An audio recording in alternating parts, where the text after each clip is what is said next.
Good morning, everybody. I've been given a topic of social anxiety disorder. It's a very easy topic, what I feel.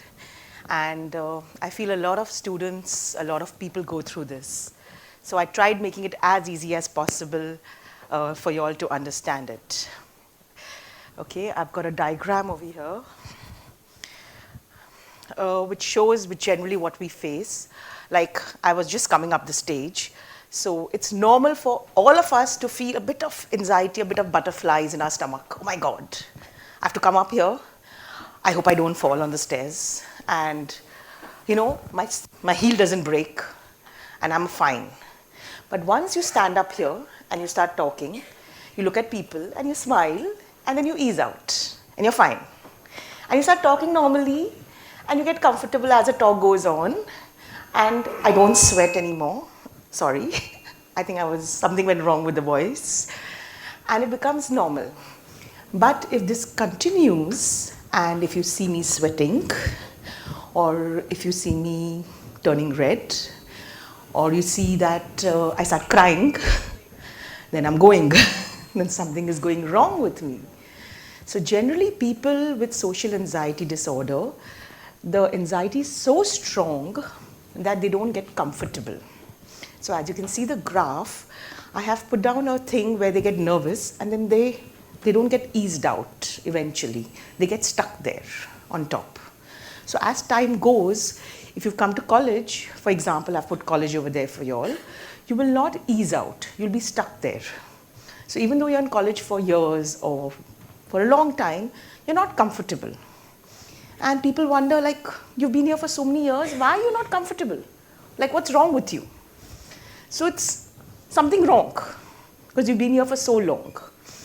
And it's too much of negative thought. That's the reason why you're not comfortable. You feel you're being judged. So in a classroom, you can't talk. It's not possible for you. It's too difficult. Even if you know the answer, you can't answer. So you're quiet. I know my answer, but I better hold my hand. I better not answer. I might make a fool of myself. Okay, the next slide.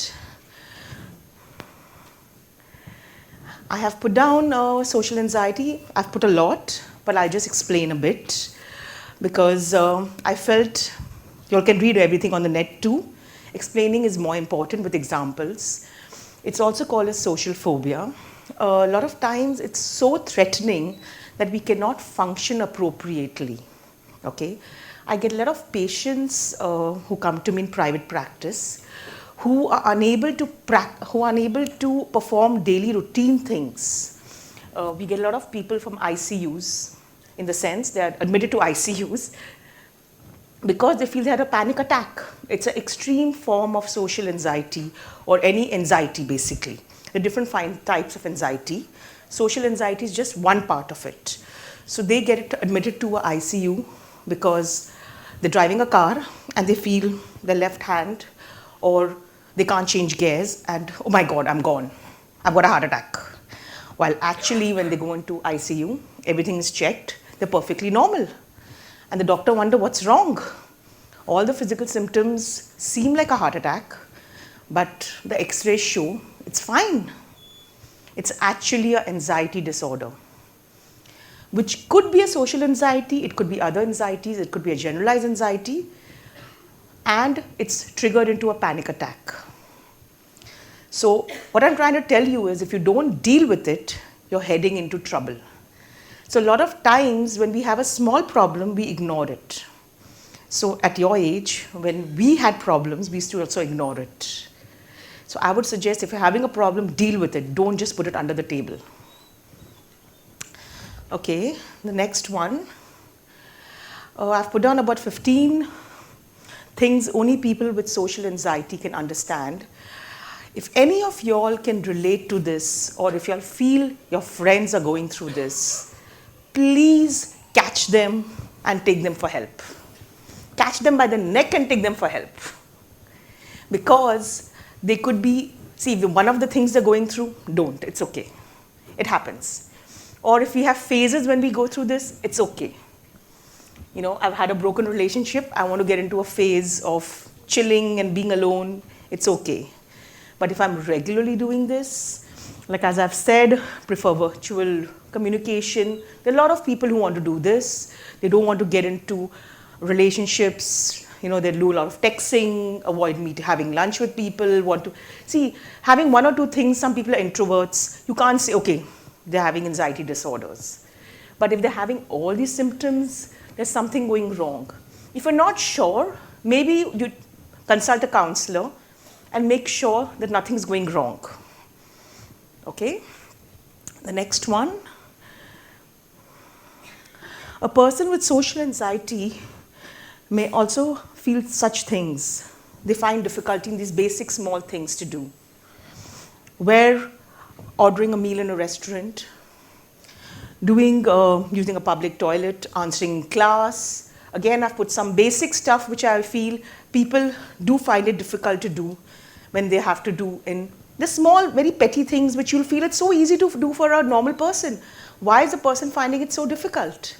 But because a person with anxiety is always thinking negative, for them, these small things are a big thing. Their mind is running negative all the time. So for me and you who think positive, ordering something or stammering, even I stammer at times. And I laugh at myself like, what's wrong with you? Because we all make mistakes. We want to say something and we say something else. And I'm sure most of you all have said that. And it's normal. And we laugh and say, how stupid, yeah? And we can laugh at ourselves. But a person with anxiety disorder or having anxiety is unable to laugh at herself or himself. They get so, feeling so bad and so judged that, oh my God, I'm so bad. And they can't laugh at themselves. They feel very, very low. They feel very, very small themselves. Okay, the next one. Okay, what could be the cause for it? I've put it in two broad things. We really don't know what the cause is. What we generally tell people, it could be genetic, it could be environment. Genetic, why we say? Because a lot of times we've seen that it comes from generations. Okay, we can't blame genes always. Could be very easy to say, my dad had it or my granddad had it, so it's all your fault. It's not right. Could be. Okay. As per DSM-5, that's basically a book which we use for mental disorders. That is what the definition is. I've got other causes too, which is on the next sheet, which shows other perspectives. It could be biological, post-traumatic, it could be present day demands, environmental. These are other factors I've specifically expanded on. So again, I would say, we're not really interested in knowing what is the cause for it. It's happened. It's like there's been a volcano, ho gaya hai. We need to go ahead and find how to get out of it now. Okay. The next slide.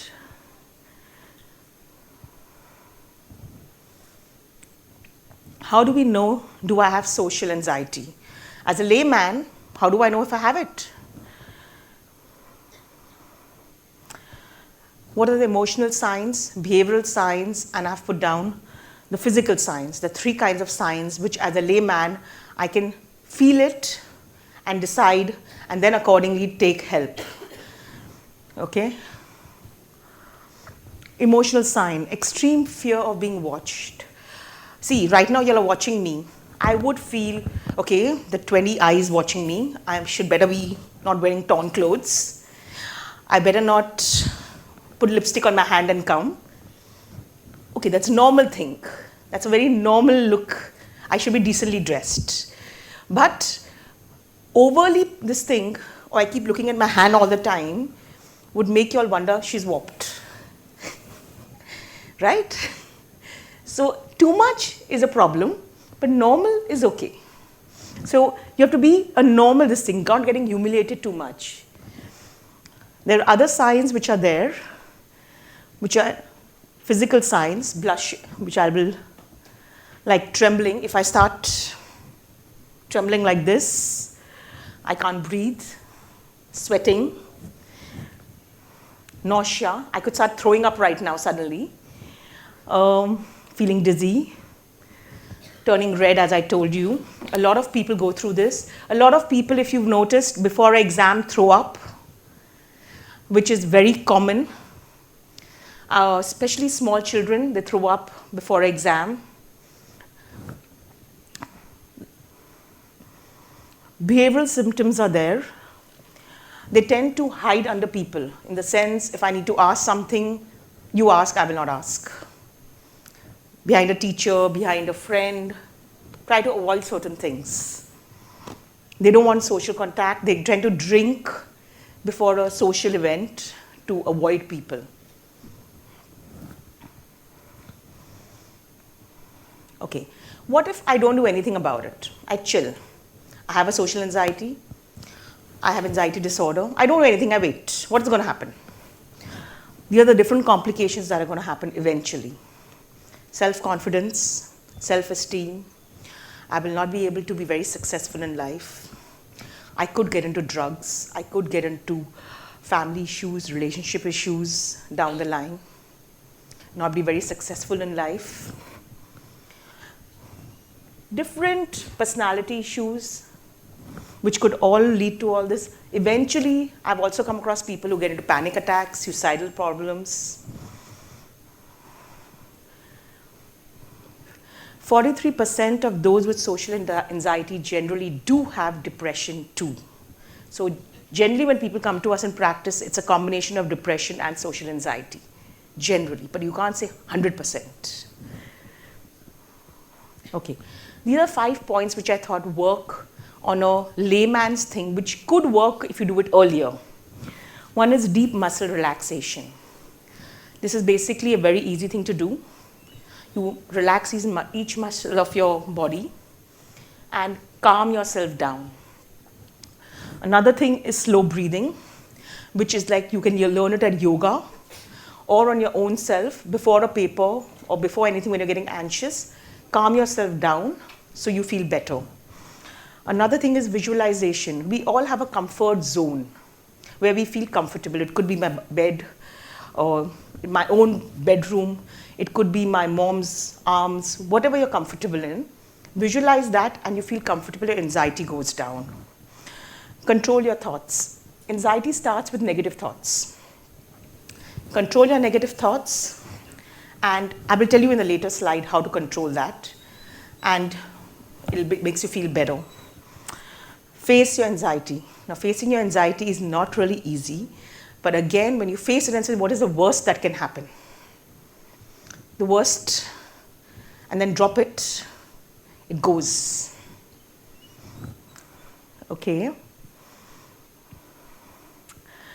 Okay, how do you treat social anxiety? How do I treat it? The two ways of treating is, one is medication. You need to go to a psychiatrist for that. Second one is you go for counseling or to a psychologist, and they do CBT, which is a therapy, which we people do. And with both, it can be helped. You don't require medication every time. So certain times you do require, certain times you don't. Now, that only a psychologist or a psychiatrist can decide for you whether you require it or don't. And it's not lifelong. It's temporary. And that, again, could be 3 months, 6 months, 1 month, again, as per the problem. Okay, negative limiting beliefs. Now, what exactly is this? This is what we believe about ourselves. That was what I'll tell you later on. It is basically our own belief system. It's like me telling myself, Anu, you can't stand here and talk. I'm giving you an example. You're going to stand here and start trembling.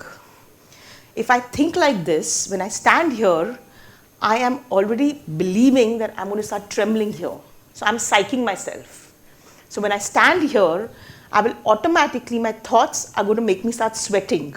My emotions are going to make me start sweating. And I'll actually start trembling like this. So that is a negative thought, negative limiting belief. And my response, it's like your thought leads to your emotions, lead to your action. And it's so quick that before I realize, I'll be trembling like this. And you'll wonder what's wrong with her. So it's your own belief which makes you tremble. And that's exactly how your belief, your response happens. I would try to run from here and say, oh my God, I can't face this audience. It's a problem.